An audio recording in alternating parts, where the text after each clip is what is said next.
গাজীপুরে থেমে থাকা মালবাহী ট্রেনে যাত্রীবাহী টাঙ্গাইল কমিউটারের ধাক্কা, দুমড়ে মুচড়ে লাইনচ্যুত 5টি বগি, আহত অর্ধশত। উপজেলা নির্বাচনে নিজের পছন্দের প্রার্থীকে সমর্থন দেয়া এমপি মন্ত্রীদের ছাড় নয়, হুঁশিয়ারি দলের সিনিয়র নেতাদের, আসতে পারে কঠোর সিদ্ধান্ত। এ মাসে তীব্র তাপপ্রবাহের সম্ভাবনা নেই বলছে আবহাওয়া অধিদপ্তর, 3 থেকে 5টি শিলাবৃষ্টির পূর্বাভাস। এবং সপ্তাহের ব্যবধানে আবারও চড়া রাজধানী নিত্যপণ্যের বাজার, দাম বেড়েছে সবজি, মুরগি ও মাছ মাংসের।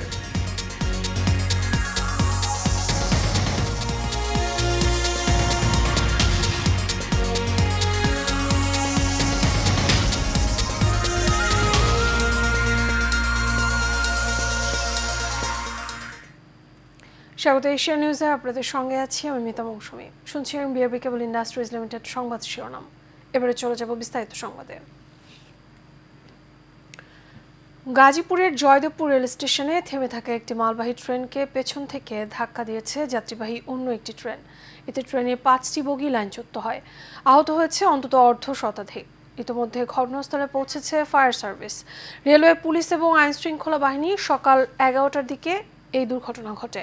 তাৎক্ষণিকভাবে আহতদেরকে উদ্ধার করে হাসপাতালে পৌঁছে দিয়েছেন স্থানীয়রা। জানায় মালবাহী ট্রেনটি অপেক্ষমান অবস্থায় ছিল। এ সময় যাত্রীবাহী ঢাকা টাঙ্গাইলগামী একটি আন্তনগর ট্রেন এসে অপেক্ষমান ট্রেনটির পেছন থেকে ধাক্কা দেয়। সংঘর্ষে 5টি বগি দুমড়ে মুচড়ে যায়। গুরুতর আহত হয়েছেন চালক। তাদেরকে শহীদ তাজউদ্দিন আহমেদ মেডিকেল কলেজ হাসপাতালে নেওয়া হয়েছে।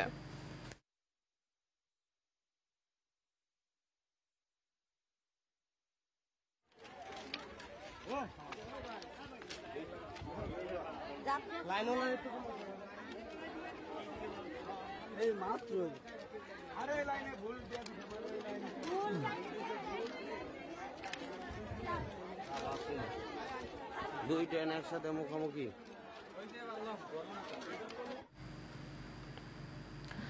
প্রধানমন্ত্রী শেখ হাসিনা আজ রাজধানীর শেরেবাংলা নগরে জাতীয় চক্ষু বিজ্ঞান ইনস্টিটিউট এবং হাসপাতালে চোখ পরীক্ষা করিয়েছেন। সাধারণ রোগীদের মতো 10 টাকায় টিকিট কেটে বিশেষজ্ঞ চিকিৎসক দ্বারা প্রধানমন্ত্রী তার চোখ পরীক্ষা করান। এ সময় প্রধানমন্ত্রীর সাবেক স্বাস্থ্য উপদেষ্টা এবং বাংলাদেশ মেডিকেল রিসার্চ কাউন্সিলের চেয়ারম্যান ডাক্তার সৈয়দ মোদাস্সের আলী, জাতীয় চক্ষু বিজ্ঞান ইনস্টিটিউট এবং হাসপাতালের পরিচালক অধ্যাপক ডাক্তার গোলাম মোস্তফা এবং বঙ্গবন্ধু শেখ মুজিব মেডিকেল বিশ্ববিদ্যালয়ের উপাচার্য এবং চক্ষু রোগ বিশেষজ্ঞ অধ্যাপক ডাক্তার দিন মোহাম্মদ নুরুল হক সঙ্গে ছিলেন।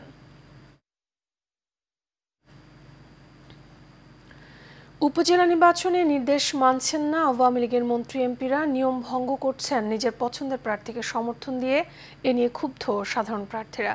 দলীয় প্রার্থী হওয়া অনেকের অভিযোগ, উপজেলার নিজ প্রার্থীর পক্ষে কাজ করছেন স্থানীয় এমপিরা। তবে আওয়ামী লীগের শীর্ষ নেতারা বলছেন, এ নিয়ে দলীয় হাইকমান্ডের নির্দেশনায় অটুট থাকবে দল। মন্ত্রী বা এমপি একক প্রার্থীকে সমর্থন দিলে আসতে পারে কঠোর ব্যবস্থা। বিস্তারিত নূর মোহাম্মদ ভুঁইয়ার বিশেষ রিপোর্টে। দ্বাদশ জাতীয় সংসদ নির্বাচনের পর স্থানীয় সরকারের বড় নির্বাচন অনুষ্ঠিত হতে যাচ্ছে উপজেলায়। এ নির্বাচন নিয়ে চলছে নানা ধরনের আলোচনা সমালোচনা। কেন্দ্রের নির্দেশনার পরেও 4 ধাপের উপজেলা নির্বাচনে মন্ত্রী, এমপি ও নেতাদের স্বজনদের অংশগ্রহণ চোখে পড়ার মতো। বঞ্চিত হচ্ছে দীর্ঘদিন সংগঠন করা ত্যাগী ও জনপ্রিয় নেতারা। অনেক জায়গায় স্বজন না থাকলেও নিজেদের দলের লোকদের মনোনয়ন দিয়ে বিনা প্রতিদ্বন্দ্বিতায় পাশ করিয়ে নিচ্ছেন অনেক এমপি নেতা। এমনকি নানামুখী বক্তব্য রাখছেন অনেকেই। যে এলাকা থেকে ভোট কম দিবেন সেই এলাকায় আমি কোনো উন্নয়নের হাত দিব না, সরাসরি কথা দিবেন, আমাকে দিবে, আমি আপনাকে দিব। তবে দলটির প্রেসিডিয়াম সদস্য আব্দুর রহমান বলছেন, হাইকমান্ডের নির্দেশনাতেই অটুট থাকবে দল। এখন আত্মীয় স্বজনের যে ব্যাপারটা আসছে, সেটার মূল কারণ হলো যে কেউ এমপি থাকলে তার ছেলে সন্তান যদি উপজেলায় দাঁড়ায়, তার ভাই যদি কেউ পৌরসভায় দাঁড়ায়, তাহলে তো সেই প্রভাব মুক্ত নির্বাচন হলো না। হ্যাঁ, এই জন্যই দল থেকে এটা বলা হয়েছে। এদিকে নির্বাচন বর্জনের ডাক দেয়া বিএনপি, তৃণমূলে অনেকেই অংশ নিচ্ছেন নির্বাচনে। এটিকে জনপ্রিয়তা যাচাই হিসেবে দেখছেন আওয়ামী লীগ নেতারা। প্রতিদ্বন্দ্বিতামূলক নির্বাচন আমরা চাই, সেক্ষেত্রে সকলের নির্বাচন করার অধিকার আছে। আর যারা নির্বাচন ভয় পায়, তা নির্বাচনে জয়লাভ করে বিজয়ী হওয়ার কোনো সম্ভাবনা নেই, তারা নির্বাচন থেকে ভয় পেয়ে সরে দাঁড়ালে এ দায়িত্ব তাদের। তারা এই ভোট বিবর্জিত এই রাজনীতিটাই করে এবং নির্বাচনে অংশগ্রহণ না করে কোনো জায়গায় কোনো স্তরে কোনো পর্যায়ে যে নেতা হওয়া যাবে না, এই কথাটা তাদের বুঝবার মতো শক্তি নাই, ক্ষমতা নাই।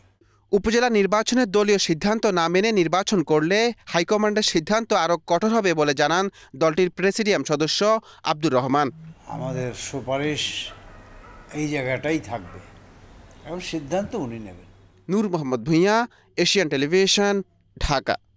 এপ্রিল মাস জুড়ে চলমান তাপপ্রবাহের তীব্রতা এই মাসে কমে আসবে বলে জানিয়েছেন আবহাওয়াবিদ খন্দকার মোহাম্মদ হাফিজুর রহমান। সকালে আবহাওয়ার পূর্বাভাসের নিয়মিত সংবাদ সম্মেলনে এই কথা বলেন তিনি।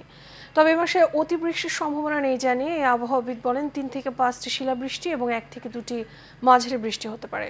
কাসামুদ্রের রিপোর্টে থাকছে বিস্তারিত। জনজীবনে কিছুটা স্বস্তি বয়ে এনেছে বৃহস্পতিবার রাতের বৃষ্টি। সেই সাথে স্বস্তির খবর দিয়েছে আবহাওয়া অধিদপ্তরও। চলমান তাপপ্রবাহ চলতি মাসের 6 তারিখের পর থেকে কিছুটা প্রশমিত হবে।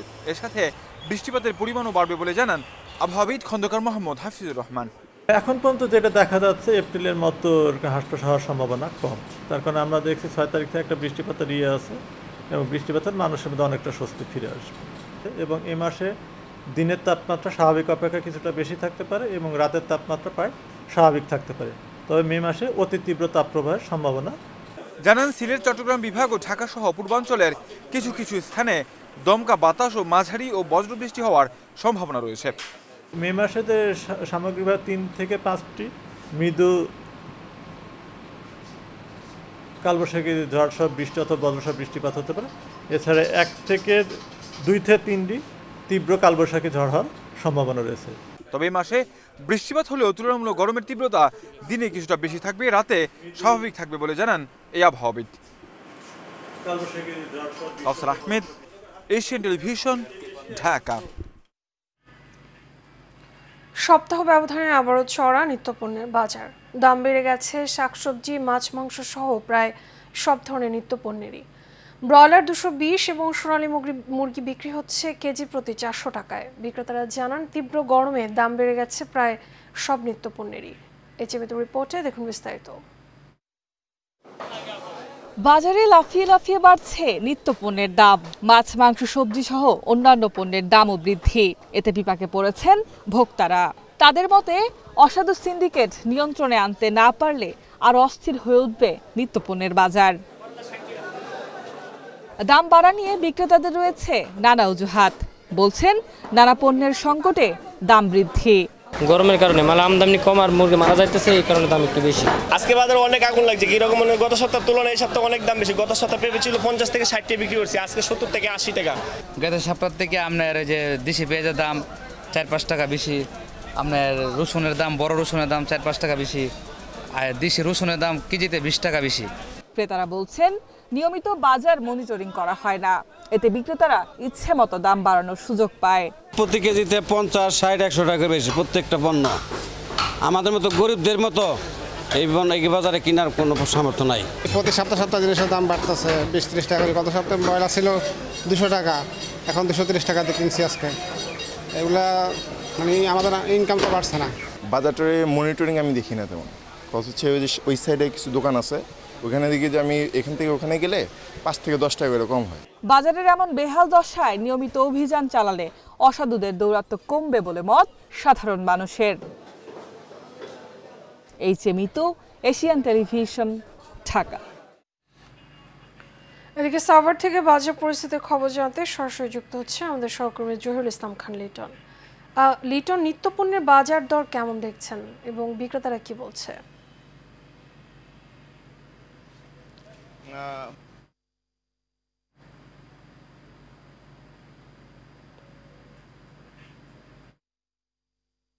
দেশের জনজীবন একেবারে অতিষ্ঠ হয়ে গিয়েছে। সেই অতিষ্ঠ জনজীবনের মানুষজন যখন বাজারে আসতেছেন, তারা বাজারে এসে পড়ছেন আর এক অস্বস্তিতে। আমরা আজকের যে বাজার দর দেখেছি যে অনেক দ্রব্যের কিন্তু বাজারের দাম বাড়তি রয়েছে। যেমন আজকের বাজার দর যদি বলি, তাহলে আজকে আলুর দাম, যে আলু গত সপ্তাহের ব্যবধানে বেড়ে 50 টাকার আলু আজকে বিক্রি হচ্ছে কিন্তু 60 টাকা। পেঁয়াজ 60 টাকা, পেঁয়াজ কিন্তু আজকে 70 টাকা দরে বিক্রি হচ্ছে। এবং রসুন 180 টাকা দরের যে রসুন, সেটা প্রকার ভেদে 240 টাকা পর্যন্ত বিক্রি হচ্ছে। আদা বিক্রি হচ্ছে 220 টাকার আদা কিন্তু আজকে 240 টাকা দরে বিক্রি হচ্ছে। এবং এভাবেই কিন্তু নিত্য প্রয়োজনীয় যে সবজিগুলো রয়েছে, প্রতিটি সবজির দাম কিন্তু এভাবেই বেড়ে চলেছে। এবং মুরগির কথা যদি বলি, তাহলে ব্রয়লার মুরগি, যেই মুরগি গত সপ্তাহে 190 টাকা থেকে 200 টাকা ছিল, সেটি কিন্তু আজকে 210 থেকে 15 টাকা, 20 টাকাও কোথাও কোথাও বিক্রি হচ্ছে। সোনালী মুরগি কিন্তু আজকে বিক্রি হচ্ছে 350 টাকার মুরগি। বেড়েছে কাঁচামরিচের দামও, 60 টাকা দরে যে কাঁচামরিচ বিক্রি হতো, সেটি কিন্তু আজকে 100 টাকা কেজি দরে বিক্রি হচ্ছে। বেগুনের দর টাকার বেগুন আজকে 70 টাকা হয়েছে। বেড়েছে শশার দামও, শশার দাম যে শশা ছিল 30 টাকা কেজি, সেই শশা কিন্তু আজকে 60 টাকা কেজি দরে বিক্রি হচ্ছে। তাই এই বিষয়টা নিয়ে আমরা ব্যবসায়ীদের সাথে কথা বললে, ব্যবসায়ীরা কিন্তু প্রতিনিয়ত যেটাকে বলছেন, তারা কিন্তু গরমকে দুষে যাচ্ছেন। তারা বলছেন যে তীব্র তাপদাহের কারণে, জনজীবন অতিষ্ঠ হওয়ার কারণে কিন্তু ফসল এবং যে মুরগির উৎপাদন, সেই উৎপাদন ব্যাহত হচ্ছে। এই জন্য কিন্তু দাম বেড়ে গিয়েছে বলে তারা আমাদের জানিয়েছেন। এই ব্যাপার নিয়ে আমরা সাধারণ ক্রেতাদের সাথে কথা বললে, ক্রেতারা কিন্তু ক্ষোভের বহিঃপ্রকাশ তারা ঘটিয়েছেন। এবং ক্রেতারা তারা বলছেন যে এটা এই গরমের কারণে দ্রব্যের দাম এতটা বাড়তে পারে না। যদি এখানে সরকার এবং ভোক্তা থেকে যদি এই বাজার দরটাকে মনিটরিং করা হয়, তাহলে হয়তো এতটা বাড়বে না বলেই আমাদের ক্রেতারা কিন্তু জানিয়েছেন। তাই ক্রেতা এবং ভোক্তাদের মধ্যে যে একটি বিষয় রয়েছে, যে চিরচরিত যে একটি মতভেদ রয়েছে, সেটি কিন্তু আমরা প্রতিনিয়ত এই বাজারে আসলে দেখতে পাই। তাই মানুষজন যারা স্বল্প আয়ের মানুষ যারা রয়েছে, তারা কিন্তু সবচেয়ে বেশি কষ্টে রয়েছে। পাশাপাশি এই তীব্র তাপদাহের কারণে যারা দৈনন্দিন কর্ম করে থাকে, রিক্সাওয়ালা থেকে দিনমজুর যারা রয়েছে, তারা কিন্তু কোনো কর্ম করতে পারতেছে না। তারা কিন্তু বাসায় কিন্তু সময় অতিবাহিত করতেছেন। তাদের যে পারিবারিক অবস্থা খুবই খারাপ যাচ্ছে। নিত্য প্রয়োজনে যে বাজারের অভাবে তাদের বাসার অবস্থা কিন্তু খুবই খারাপ বলে আমাদের অনেক রিক্সাওয়ালাদের সাথে এবং দিনমজুরদের সাথে কথা হয়েছে, তারা আমাদের সকলেই জানিয়েছিল। আপনাকে অসংখ্য ধন্যবাদ। দর্শক, সাভার থেকে বাজার পরিস্থিতির খবর জানাচ্ছিলেন সহকর্মী জহিরুল ইসলাম খান লিটন। নানা আয়োজনের মধ্য দিয়ে university of Asia Pacific civil engineering বিভাগীয় স্নাতক সিই 46তম ব্যাচের বিদায় অনুষ্ঠিত হয়েছে। সন্ধ্যায় রাজধানী ইঞ্জিনিয়ার ইনস্টিটিউশন হলরুমে প্রায় 1000 শিক্ষার্থীকে বিদায় সংবর্ধনা দেওয়া হয়। অনুষ্ঠানের প্রধান অতিথি ছিলেন university of Asia Pacific civil engineering বিভাগের professor doctor M Shamim Z বসুনিয়ার, ইউএপির অধ্যাপক এবং বিভাগীয় প্রধান doctor Nehrin Majid, professor doctor Shamim এবং রূপায়ণ গ্রুপের পক্ষ থেকে রূপায়ণ হাউজিং স্টেটের head of marketing Mohammad Samiul Hasan সহ আরও অনেকে এ সময় উপস্থিত ছিলেন। এই আয়োজনের অন্যতম স্পন্সর ছিল রূপায়ণ হাউজিং স্টেট লিমিটেড।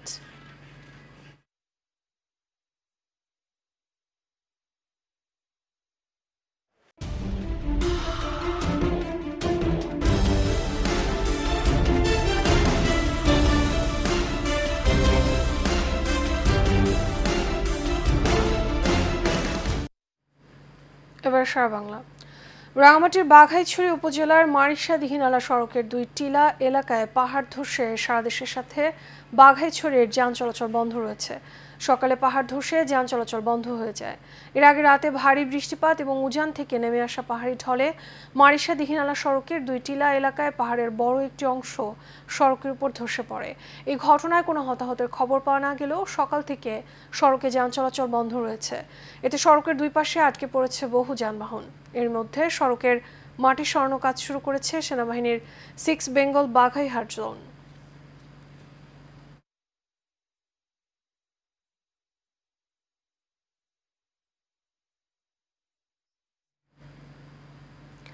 বরিশালের গৌরনদী উপজেলায় স্থানীয় আওয়ামী লীগের 2 পক্ষের সংঘর্ষে 3 জন আহত হয়েছে। আহতদের মধ্যে গুলিবিদ্ধ হয়েছেন একজন। পরে তাদের বরিশালের শেরেবাংলা মেডিকেল কলেজ হাসপাতালে ভর্তি করা হয়। পুলিশ জানায়, স্থানীয় উপজেলা নির্বাচনকে ঘিরে বিভক্ত 2 পক্ষ বৃহস্পতিবার বিকেলে উপজেলার বাটাজোর এলাকায় সংঘর্ষে লিপ্ত হয়। এ সময় গুলিবিদ্ধ হন উপজেলা যুবলীগের সাবেক যুগ্ম আহ্বায়ক দেলোয়ার হোসেন দিলু। এছাড়া আরও আহত হন মহিলা ইউপি চেয়ারম্যান ও উপজেলা আওয়ামী লীগের যুগ্ম সম্পাদক সৈকত গুহ পিকলু এবং স্থানীয় আওয়ামী লীগ কর্মী পলাশ। পরিস্থিতি নিয়ন্ত্রণে ঘটনাস্থলে অতিরিক্ত পুলিশ মোতায়েন করা হয়েছে। টাঙ্গাইল কমিউটারের ধাক্কা, দুমড়ে মুচড়ে লাইনচ্যুত 5টি বগি, আহত অর্ধশত। দর্শক, এ বিষয়ে আরও খবর জানাতে সরাসরি যোগ দিচ্ছেন আমাদের সহকর্মী আরিফ খান আবির। আবির, রেল দুর্ঘটনার সবশেষ কি তথ্য আছে আপনার কাছে?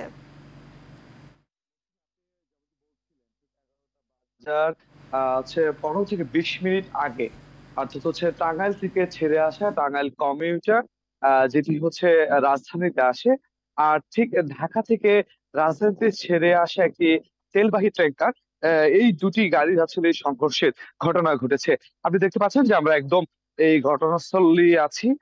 ঠিক হচ্ছে এই যে জয়দেবপুর যে জংশন রয়েছে, এই জংশনের যে আউটার সিগন্যাল রয়েছে, এই আউটার সিগন্যালটা পার হয়ে আপনার টাঙ্গাইল কমিউটার ট্রেনটি হচ্ছে রাজধানীর উদ্দেশ্যে রওনা হয়েছিলেন। ঠিক এর আগেই আপনার এখানকার যে ছোট দাওরা যে এলাকাটিতে আপনার তেলবাহী যে ট্যাঙ্কার রয়েছে, সেই ট্যাঙ্কারের যে আপনার ট্রেনটি রয়েছে, সেটি কিন্তু হচ্ছে আপনার এখানে অপেক্ষা করছিল। ঠিক সেই জায়গায় কিন্তু হচ্ছে আপনার একদম মুখোমুখি সংঘর্ষ কিন্তু হয়ে গেছে, এবং সেই কারণে কিন্তু হচ্ছে আমরা দেখেছি যে আপনার এখানে যে ট্রেনের যে যাত্রী ছিল, এখানে প্রায় গুরুতর আহত হয়েছেন 4 থেকে 5 জন, এবং আপনার এমনি অন্যান্য ভাবে আপনার সাধারণ আহত হয়ে হাসপাতালে প্রাথমিক চিকিৎসা নিয়েছেন প্রায় 50 জনের মতো হচ্ছে আপনার ট্রেনের যে যাত্রী রয়েছেন। যে ছিল সিগন্যালের, সেই লাইনম্যানের গাফিলতির কারণে আসলে এই ধরনের আপনার দুর্ঘটনা ঘটেছে বলে প্রাথমিক ভাবে কিন্তু অনেকেই এখানকার বলছেন। অর্থাৎ হচ্ছে এই জায়গাটি একেবারে গাজীপুর যে শহর রয়েছে জয়দেবপুর, এই জয়দেবপুর শহরের ঠিক একদম পাশেই এই ঘটনাটি আসলে ঘটেছে। এর আগেও আপনার কারণে কিন্তু হচ্ছে এই ধরনের অনেক এর আগেও কিন্তু ঘটনা ঘটেছে। আজকে নতুন না, একদম যে জায়গাতে একদম মুখোমুখি সংঘর্ষের অবস্থানে রয়েছে, সেই জায়গায় আপনার হচ্ছে আমরা এখানে এসে এখানে আপনি দেখতে পাচ্ছেন যে আমাদের যে গাজীপুরের যে জেলা প্রশাসক আপনার তিনি হচ্ছে আপনার এখানে কথা বলছেন। আমরা একটু ওনার কথাটি শুনতে চাই। লাইন পার্শ্ববর্তী যে মালগাড়ি বগিটি রয়েছে, যেটি একটু স্থানচ্যুত হয়েছে, এগুলোকে আমরা আগে উদ্ধার করে রেল লাইনে নিয়ে এসে তারপরে আমরা এই মূল লাইনটি আমরা সফল করি। আমরা জানতে পেরেছি যে এই যে টাঙ্গাইল কমিউটার ট্রেনটি, এই ট্রেনটি আজকে এখানে আসার কথা বন্ধ। জি, এখানে দেখতে পাচ্ছেন যে জেলা প্রশাসক কথা বলছিলেন। আমরা একেবারে ঘটনাটা যদি আপনাদেরকে একটু দেখাতে চাই, যে জায়গাটিতে আসলে আপনার এই সংঘর্ষের ঘটনা ঘটেছে, ঠিক এই যে আপনি দেখতে পাচ্ছেন যে আপনার দুটি ট্রেন রয়েছে একদম একদম যে আপনার মুখোমুখি যে জায়গাটায় সংঘর্ষ হয়েছে, অর্থাৎ হচ্ছে আপনার এখানে যে আপনার টাঙ্গাইল কমিউটারের যে আপনার টাঙ্গাইল কমিউটারের যে হচ্ছে একদম মুখের যে অংশটুকু, সামনের অংশটুকু, আর মালবাহী ট্রেনের যে অংশটুকু, একদম এই জায়গায় কিন্তু আপনি দেখতে পাচ্ছেন হচ্ছে সংঘর্ষটা এই জায়গায় হয়েছে, যার কারণে কিন্তু হচ্ছে বড় ধরনের। আর একটা বিষয় হচ্ছে যে ছুটির দিন থাকার কারণে কিন্তু আসলে আপনার দেখা গেছে যে যাত্রী সংখ্যা কম ছিল, যার কারণে হচ্ছে আপনার অনেক বেশি দুর্ঘটনা ঘটার যে সংখ্যা থেকে কিন্তু অনেকটা রক্ষা পেয়েছে। তবে এখানে যেহেতু তেলবাহী ট্রেন থেকে কিন্তু হচ্ছে তেল পড়ে হচ্ছে মাটিতে পড়ছে, যার কারণে কিন্তু এখানে আপনার অগ্নিকাণ্ডের ঘটনা ঘটতে পারে, এরকম কিন্তু সংখ্যা কিন্তু রয়ে গেছে। আবির, আপনাকে অসংখ্য ধন্যবাদ। দর্শক, রেল দুর্ঘটনার সবশেষ খবর জানাচ্ছিলেন সহকর্মী আরিফ খান আবির। এবার HMST চট্টগ্রাম সংবাদ।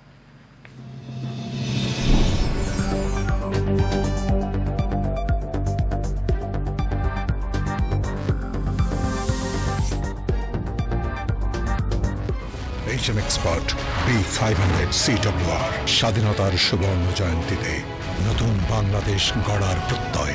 HM Steel B500 CWR।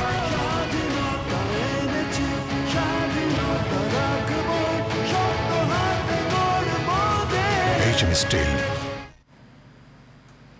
চট্টগ্রামের সন্দ্বীপ উপজেলা পরিষদ নির্বাচনকে সামনে রেখে প্রচার প্রচারণায় ব্যস্ত সময় পার করছেন আনারস প্রতীকের চেয়ারম্যান প্রার্থী SM আনোয়ার হোসেন।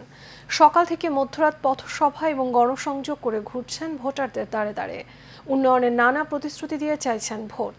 ভোটাররা বলছেন আধুনিক এবং স্মার্ট উপজেলা গড়ে তুলতে আগামী নির্বাচনে প্রতীকে ভোট দিয়ে এস এম আনোয়ার হোসেনকে জয়ী করতে চান তারা। আগামী 8 মে অনুষ্ঠিত হবে সন্দ্বীপ উপজেলা পরিষদের ভোট। নামগুলো জানাবো আরও একবার। গাজীপুরে থেমে থাকা মালবাহী ট্রেনে যাত্রীবাহী টাঙ্গাইল কমিউটারের ধাক্কা, দুমড়ে মুচড়ে লাইনচ্যুত 5টি বগি, আহত অর্ধশত। উপজেলা নির্বাচনে নিজের পছন্দের প্রার্থীকে সমর্থন দেয় এমপি মন্ত্রীদের ছাড় নয়, হুঁশিয়ারি দলের সিনিয়র নেতাদের, আসতে পারে কঠোর সিদ্ধান্ত। এ মাসে তীব্র তাপপ্রবাহের সম্ভাবনা নেই বলছে আবহাওয়া অধিদপ্তর, 3 থেকে 5টি শিলাবৃষ্টির সম্ভাবনা। এবং সপ্তাহের ব্যবধানে আবারও চড়া রাজধানীর নিত্যপণ্যের বাজার, দাম বেড়েছে সবজি, মুরগি ও মাছ মাংসের।